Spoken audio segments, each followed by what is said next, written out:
अस्सलामुअलैकुम, welcome back to my channel. Karachi के इस यादगार सफ़र में आज का नाश्ता होगा हमारे छोटे शेफ़ की तरफ से, और ये नाश्ता है बहुत ही यमी और डिलीशियस किस्म के बल वाले पराठे। तो भाई उसने बहुत ज़्यादा इंसिस्ट किया कि आनी जान मैं आज आपको अपने हाथ के पराठे खिलाऊंगा। तो भाई पहले तो मुझे यकीन नहीं आया कि जिस तरह वो बिल्कुल प्रोफेशनल तरीके से ये पराठे बना रहे हैं ना, तो यकीन माने पहले तो मुझे अपनी आंखों पर यकीन नहीं आया। लेकिन फिर उसने मेरे सामने ही ये सारे पराठे ना सिर्फ बनाए बल्कि बेल के सेके भी।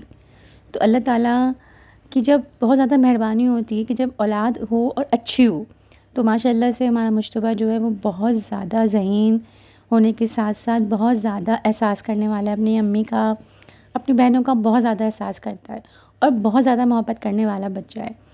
तो उसने बहुत ज़्यादा ज़िद करके, इसलिए कि हमारा आप लोगों ने देखा है कि दावतें दावतें दावतें, ऑफ़िस भी चले गए, टाइम नहीं मिल रहा था। तो बिल्कुल भी बस एक नाश्ता ही होता था कि हम नाश्ता ही करते थे। तो उसने कहा कि मैं आज आपको अपनी पसंद का नाश्ता कराऊँगा। अच्छा, ये रात को उसने सालन बनाया था, तो पराठे के साथ सालन बहुत अच्छा लगता है, साथ में खागीना भी होता है। और पीछे वो पराठे सेक रहा था, जबकि अरूज ने बहुत कहा कि मैं बना लेता हूँ, लेकिन नहीं, उसने कहा कि मैं ही आज आपको आने जान को खिलाऊँगा।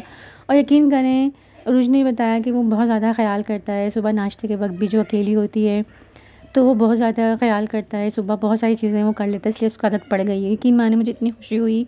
बच्चों को ना ऐसे होना चाहिए, ये जो काम होते हैं ना घर के काम, ये मर्द और औरत की तमीज़ किए बगैर होने चाहिए। यानी कि जिसको भी टाइम मिले, जो भी टाइम मिले, इसलिए कि औरतें भी हर काम कर लेती, तो मर्द को भी हर काम होना चाहिए। ये नहीं कि नहीं, ये बस औरत का ही काम है।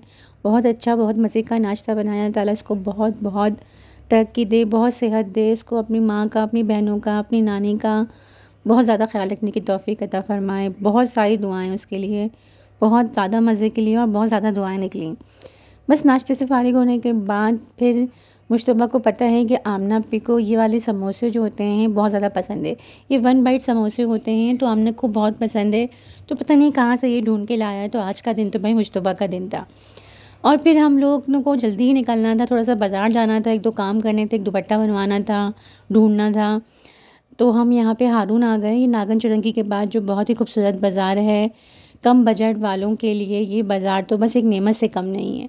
तो हम लोग यहाँ पे आ गए थे हारून शॉपिंग सेंटर, इरम के बिल्कुल बराबर में इरम शॉपिंग सेंटर आता है पहले, फिर ये आता है हारून।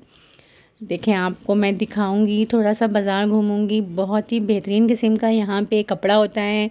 आप स्टिच ले लें, आप अनस्टिच ले लें, लॉन, कॉटन, आपको हर किस्म की यहाँ पे चीज़ मिल जाएगी। और सबसे बेहतरीन बात, वैरायटी बेहद होती है, और बजट वाले, कम बजट वालों के लिए ये बेहतरीन बाज़ार है।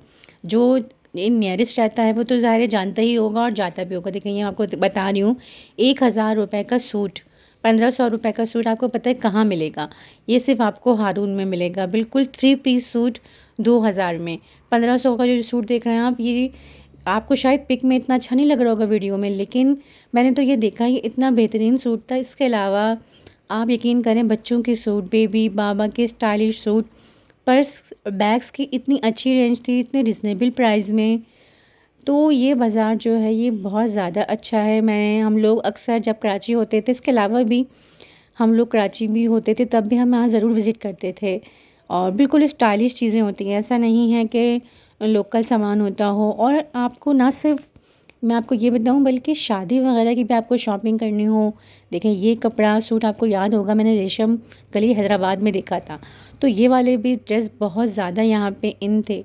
और ना सिर्फ ये, बल्कि मैंने आपको बताया ना कि अगर आपको शादी की शॉपिंग करनी है, तो यहाँ पे आपको शेरवानी और जो वैसे ड्रेस होते हैं ना, इसलिए कि यहाँ पे अफ़गानियों की बहुत दुकानें, जो पठान होते हैं, तो उनके पास देखें, आपको मैं बताती हूँ, इस तरह के कपड़े मिलेंगे। और यकीन माने बहुत अच्छी बार्गेनिंग कर लेते हैं यहाँ के। मैंने देखा है सारे शॉपकीपर्स बहुत ज़्यादा ही फ्रेंडली शॉपकीपिंग करते हैं। तो आपने ज़रूर ज़रूर विज़िट करना है यहाँ का। तो अगर आपकी शादी की शॉपिंग है, इसलिए कि बहुत सारे बाज़ार जो होते हैं, जामा क्लाथ वगैरह, तारिक रोड वगैरह, बहुत दूर हो जाते हैं। तो अगर आपको नियर बाय में कोई इतना अच्छा बाज़ार मिल रहा है, तो मेरा नहीं ख्याल कि दूर जाने की ज़रूरत है। अच्छा, हमें एक दुपट्टा लेना था, दुपट्टा बहुत ढूंढना, हमें एक फ्रिल वाला दुपट्टा चाहिए था। देखें, तो हमें एक जगह ये दुपट्टा मिल गया। दुपट्टा देख के इतनी ज़्यादा हैरत हो रही थी कि किस तरह बनेगा। तो इत्तेफाक से जो शॉप ने बोला कि मैं बना देता हूँ, और मैंने उससे पूछा कितनी देर में बनेगा, उसने कहा बस आधा घंटे में। ये देखें दुपट्टे का लुक था।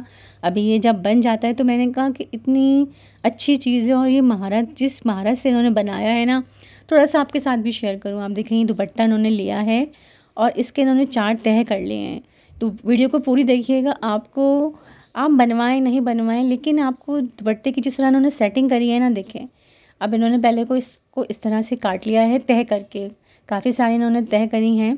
अब इन्होंने इस तह को खोल लिया है, और इसके भी सारे पीस कम से कम भी इन्होंने 7 से 8 तह करी हैं।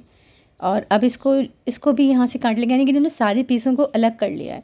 जब ये बन के तैयार हुआ ना, तो यकीन माने मुझे इतनी हैरत हुई कि इतना बेहतरीन बना, और इतने कम वक्त में इतने प्रोफेशनल तरीके से उन्होंने इसको बनाया है।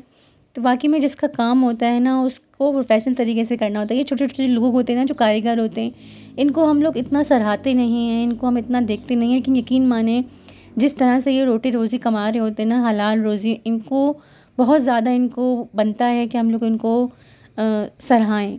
देखें कारीगर होते हैं। अब इन्होंने सारे पीसों को अलग अलग कर लिया, लेकिन अब जिस तरह इनको जोड़ेंगे ना, जिस फुर्ती से, जिस तेज़ी से इन्होंने जोड़ा है, यकीन माने 15 से मिनट से भी कम वक्त में इन्होंने ये हमें दुपट्टा बना के दे दिया, और बहुत ही ज़्यादा बेहतरीन। देखें इन्होंने सारे पीसों को अलग कर लिया है, बीच में से भी कट कर लिया, और अपनी मशीन पे रखकर अब ये सारे पीसों को जोड़ रहे हैं। और जिस टेक्निक से ये जोड़ रहे हैं ना, मैं तो हैरान रह गई। देखिए साथ साथ ये हमने इस पे सितारों की बेल भी लगाई थी, ताकि जो उसकी जो कोने हैं वो बहुत खूबसूरत से, वो देखें आप इसकी खूबसूरती चेक करें। जैसे जैसे ये बनता जाएगा ना, वैसे वैसे इसकी खूबसूरती में इजाफा हो जाएगा। पिंक कलर है, और मुझे तो बस बहुत ज़्यादा इनकी बहुत महारत पे यकीन आया। ऐसे कारीगर बहुत हैं जो अपने घर वालों के लिए इतनी मेहनत करते हैं, और इतना ज़्यादा मुनाफा भी नहीं होता। लेकिन मैंने जो पूरा दुपट्टा था 1100 का बना था, देखिए तैयार कितना हसीन लग रहा था, इतना ही ये ओढ़ने में भी खूबसूरत लगा था। जो पीस बीच में कट हुए थे ना, उसका भी हमने पीको करा लिया था। वो जो बेल थी वो भी इसमें लगवा ली थी, ताकि इसकी बो वगैरह कुछ बन जाए। आगे वो भी दिखाऊंगी, इसलिए वीडियो पूरी देखनी है। तो बहुत ही खूबसूरत मुझे ये लगा है। तो मैं तो समझती हूँ हमें लोगों को बहुत ज़्यादा सराहना चाहिए। हम लोग ना ऐसे जो वर्कर्स होते हैं उनको नहीं सराहते। हमारे नज़दीक जो डॉक्टर इंजीनियर होते हैं वही काम करते हैं। ऐसी बात नहीं है, डॉक्टर इंजीनियर तो अपनी भरपूर फ़ीस भी चार्ज कर लेते हैं। ये बेचारे मेहनत कश लोग, इतना इनको मुआवजा नहीं मिलता जितना इनकी मेहनत होती है। अच्छा देखें, लेकिन मैं आपको बताऊंगी बात हारून शॉपिंग सेंटर की हो रही है। तो ये जो शॉप है ना, यहाँ आपको स्टिच सूट मिल जाते हैं। खान के नाम से है शॉप, बिल्कुल फ्रंट पे है। तो आप इस शॉप का ज़रूर विज़िट करिएगा। यहाँ आपको एक्सेल साइज़ भी मिल जाएगा। और भाई बहुत ही ज़्यादा हम थक गए थे, और हम घर आए तो बहुत ही अच्छी दावत का एहतमाम हुआ था। एक बार फिर हमने बैठकर कैंडल लाइट डिनर किया। आपको पता है कराची में हमेशा हमें कैंडल लाइट डिनर नहीं, कैंडल लाइट दावत ही होती है। बहुत ही मज़ेदार किस्म का पुलाव के साथ बहुत ही मज़ेदार बीफ निहारी कबाब हमारे मुंतज़िर थे, इसलिए कि आज हमें रोका गया था। हम लोग बहुत दावत उड़ाते जा रहे थे। तो उरूज ने कहा कि नहीं, आप लोग आज हमारे घर में ही खाना खाएंगे, आप लोग बस आते हैं सामान रखते हैं। तो बस हम बहुत ज़्यादा नाराज़ हो रही थी, तो फिर हमने कहा नहीं, आज यहीं खाना खाएंगे। बाज़ार की थकन समझ लें, बहुत मज़ेदार खाने ने उड़ा दी। और बहुत ही मज़ेदार किस्म का ये हलवा था, और ये हलवा इन्होंने बहुत फरमाइश पे बनवाया था कि मैंने हलवा खाना है। और फिर रात में सोते हुए कज़न्स ने मिलकर जो बातें शुरू करी हैं, तो आप यकीन करें बातें करते जाते थे और मूंगफलियाँ खाते जाते थे। उस वक़्त और मज़ा आ गया जब छोटा भाई आशिर लेकर आ गया बहुत ही मज़ेदार किस्म का ये मलाई केक। बहुत ज़्यादा इन हुआ। मैं आजकल कराची में हमने बहुत सारा खा लिया है, लेकिन उसको पता था कि मुझे पसंद है और आजकल मुझे ये अच्छा लग रहा है, तो बस वो लेकर आ गया। ये भी बहुत ज़्यादा यमी था। ये वहाँ की नियर बाई बेकरी का ही था, लेकिन बहुत मज़े का था। तो बस समझ लें ये चीज़ें होती हैं ना, ये जो मोहब्बतें होती हैं, यही हम समेटते रहते हैं, और यही असल में हम समेटने के लिए कराची आते हैं। तो व्लॉग को एंड करने से पहले एक बहुत ख़ास चीज़ दिखाऊंगी। जो हमने वो रात में बनाई थी, उसका हमने ये क्लिप जैसा बना लिया था, हेयर क्लिप बेबी का। इतना खूबसूरत लग रहा है। और बस व्लॉग को एंड करेंगे। अपना बहुत सारा ख्याल करना है, लाइक शेयर सब्सक्राइब करना है। इट्स माई साइड, क्योंकि no wrong no right, it's my side.